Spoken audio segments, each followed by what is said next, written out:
안녕하십니까. KUMC TV 뉴스를 시작하겠습니다.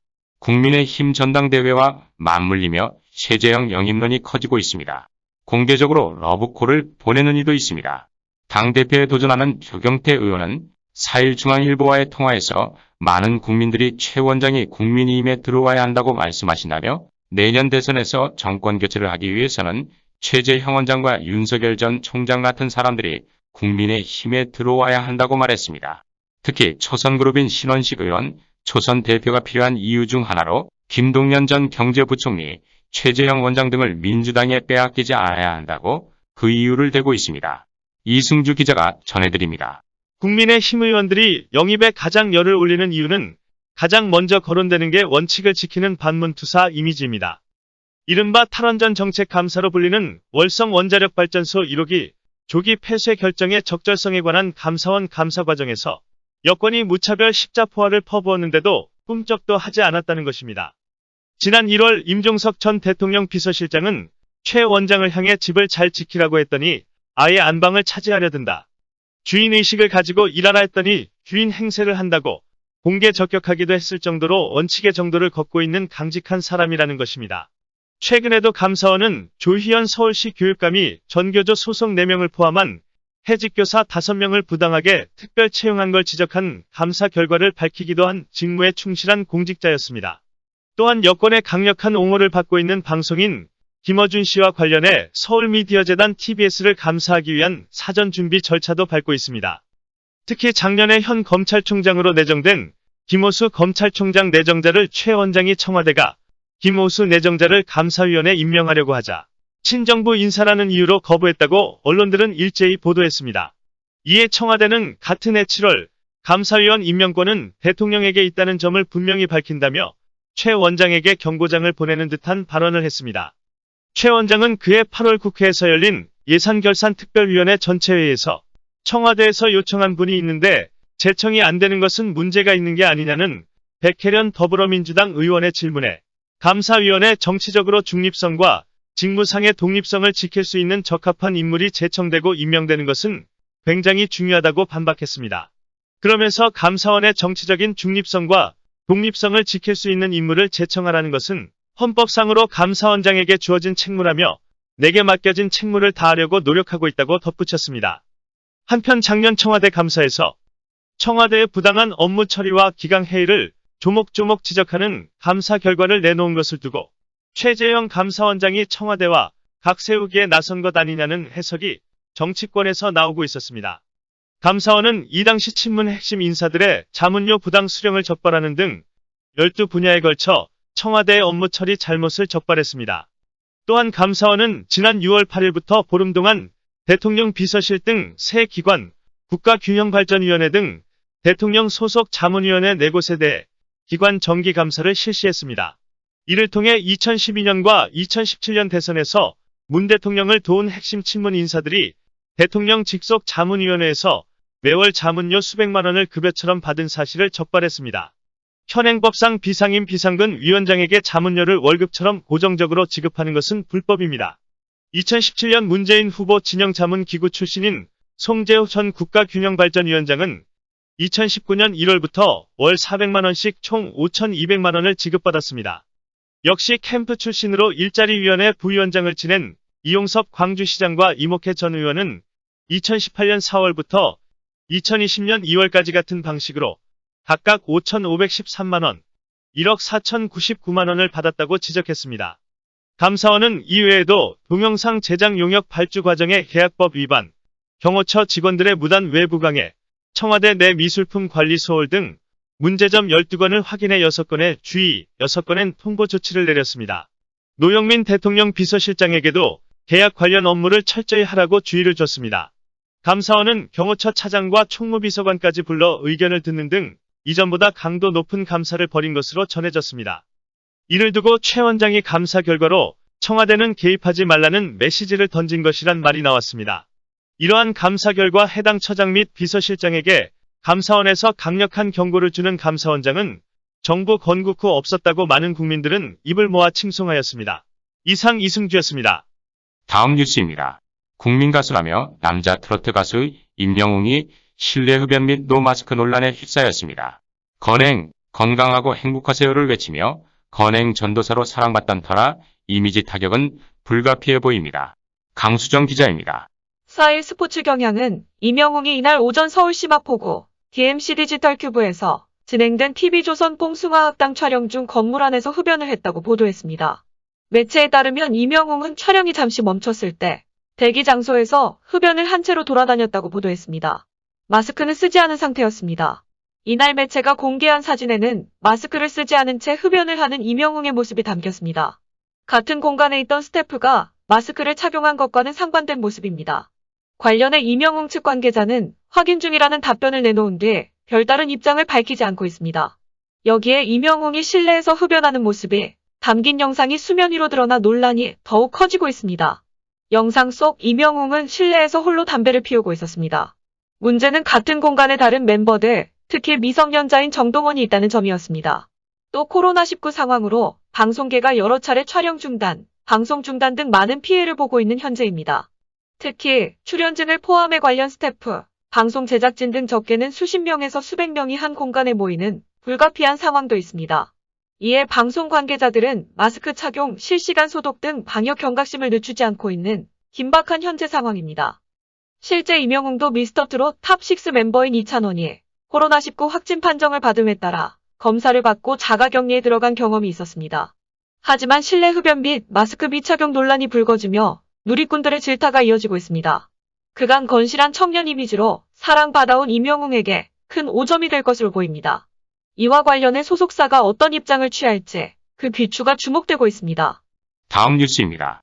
작년 마스크 대란의 이지는 의약품에 대한 대란이 우려감이 증폭되고 있습니다.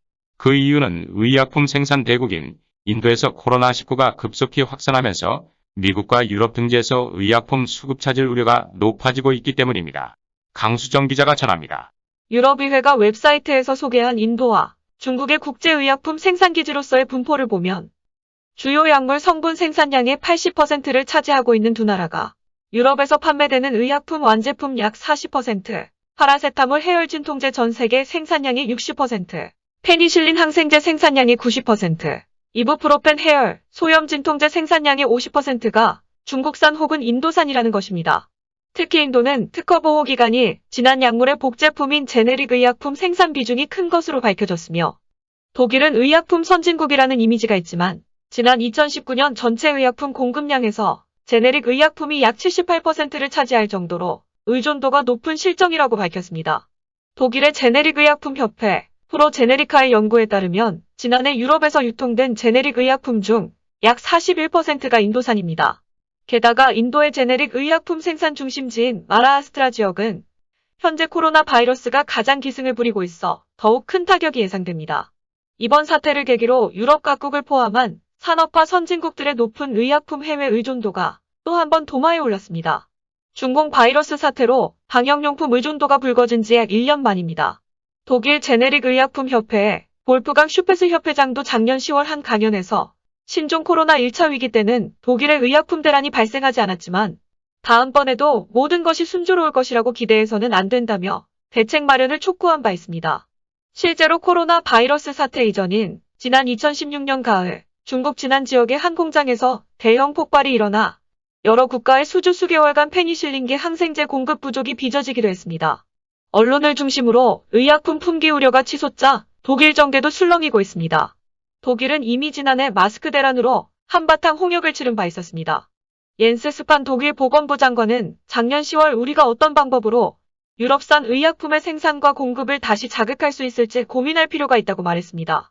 비르츠부르크대 제약학과 홀츠그라베 교수는 단기간 내에 해결한다는 것은 비현실적이라며 집단 간 이해관계의 차이가 너무 크다고 주장했습니다.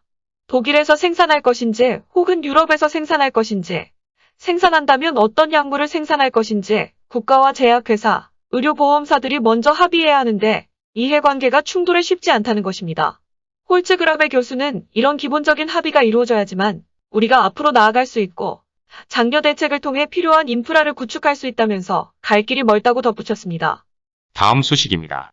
미국 캘리포니아주가 상습폭력범 등 중범죄자를 포함한 7만 6천 명의 재소자에게 더 일찍 조기 출소할 수 있도록 하는 제도 시행에 들어갔습니다. 이승주 기자가 보도해드립니다. AP통신에 따르면 지난 1일 캘리포니아 교정국은 강력범죄로 기소된 6만 3천 명을 포함해 재소자들의 형량을 3분의 1로 줄여주는 모범수 상점제 굿타임 크레딧을 시작했습니다. 이는 전국 최대 규모인 재소자 숫자를 줄여보기 위한 시도라고 합니다. 인구 약 3,950만 명으로 미국에서 가장 인구가 많은 캘리포니아는 범죄자 숫자도 가장 많은 축에 속한 주에 해당됩니다. 모범수 상점제는 교도소 내에서 모범적으로 생활하는 재소자에게 상점을 주고 일정 점수 이상 쌓이면 형량을 줄여주는 제도입니다. 이 제도는 이미 2017년 도입돼 시행 중이지만 이번에 형량 단축 혜택을 기존 5분의 1에서 3분의 1로 늘렸다고 주 교정 당국은 밝혔습니다. 5년형 복역 중이라면 형량 단축이 최대 1년에서 1년 8개월로 늘어나게 는 것입니다. 모범수 상점제는 가석방 가능성이 있는 무기징역 판결에 따라 복역 중인 중범죄자 약 2만 명에게도 적용됩니다. 무기징역 혹은 종신형은 가석방 없는 종신형과 가석방 있는 종신형으로 나뉘는데 전자가 더 심각한 범죄자들에게 선고되는 형벌입니다. 제도 시행은 5월 1일부터지만 재소자들이 혜택을 적용받아 조기 출소하는 시점은 수개월에서 수년 뒤부터입니다. 캘리포니아 교정국 당국자들은 이번 조치로 치안이 더 악화될 수 있다고 우려하지만 찬성 측에서는 모범수에게 더 나은 보상을 통해 교정 효과를 높이려는 목적이라고 주장하고 있습니다. 이 밖에 폭력사범이 아닌 전과 이범 재소자에 대해 형량의 절반만 복역해도 출소할 수 있게 해주는 제도도 시행됩니다. 이는 모범수 상점제의 형량 단축 3분의 1보다 더 큰 혜택으로 약 1만 명에게 적용됩니다. 캘리포니아는 삼진아웃법에 따라 전과 이범인 사람이 세 번째 범죄를 저지르면 25년형 혹은 종신형에 처할 수 있으나 폭력사범이 아닌 전과 3범 약 2,900명도 같은 형량 단축을 적용받을 수 있는 방안을 열어뒀습니다. 또한 부족한 소방인력 확보를 위해 화재 진압 현장에 투입됐던 재소자들은 현장 투입된 그달에 조기 출소할 기회를 얻을 수 있도록 했습니다. 다나 시마스 캘리포니아주 국무부 대변인은 성명을 통해 재소자들에 대한 인센티브를 늘려 모범적인 수감 생활을 실천하고 규칙을 준수하며 재활 교정 프로그램 참여를 유도하기 위한 취지라고 설명했습니다.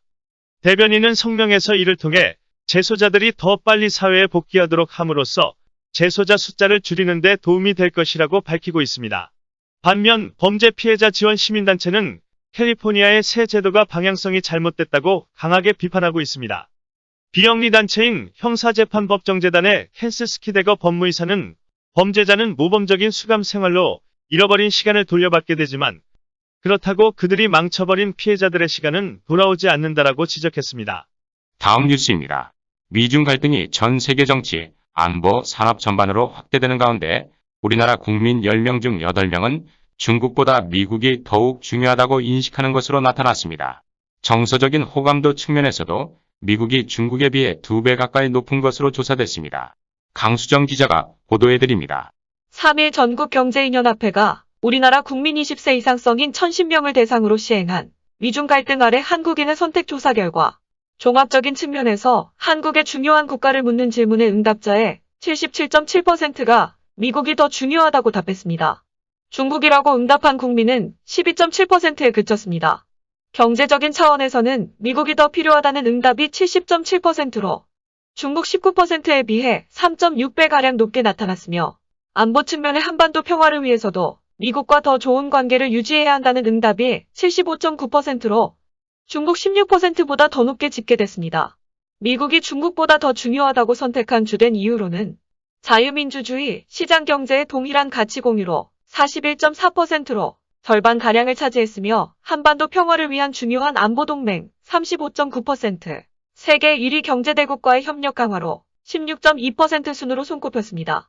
중국을 선택한 이유로는 14억 인구 거대 시장에 따른 경제적 협력 기회 55.4%로 경제적 요인이 가장 큰 것으로 나타났습니다. 그리고 안보적인 측면에서 북핵 문제 해결을 위한 중요한 협력국이라는 응답이 21.4%를 차지했을 뿐입니다. 대미 외교 정책 우선순위 방향에 대해서는 한미 군사동맹 협력 강화 38.4%, 북한 비핵화를 위한 정책 공조 22.4% 등 안보 이슈가 중요하게 언급됐고, 이어 반도체 등 글로벌 산업 공급망 재편 협력 19.4%, 중국 부상에 대한 공동 대응 12.7% 등으로 나타났습니다. 대중외교 정책에 대해서는 한반도 통일을 위한 협력 강화 39.9%로 가장 높은 응답을 보였고, 한중 경제관계의 안정적 발전 34.9%가 그 뒤를 이었습니다. 한편 한국 국민의 양국에 대한 정서적 호감도도 미국이 중국의 2배에 가까운 수치로 높게 나타났습니다. 미국은 평균 호감도가 10점 만점에 6.8점, 중국은 3.5점으로 한국인이 정서적으로 중국보다는 미국을 친밀하게 느끼고 있는 것으로 분석되고 있습니다. 또한 연령별로도 20대의 미국에 대한 호감도가 6.9점, 30대가 7.0점으로 타 연령대에 비해 높게 나타난 반면 중국에 대한 호감도는 20대가 2.8점, 30대가 2.6점으로 평균 대비 낮게 나타났다는 점에 주목할 만합니다. 이상 KUMC TV 뉴스를 마칩니다. 여러분의 구독과 좋아요 그리고 알림 설정은 공정하고 진실된 뉴스를 전하는 데 큰 힘이 됩니다. 안녕히 계십시오.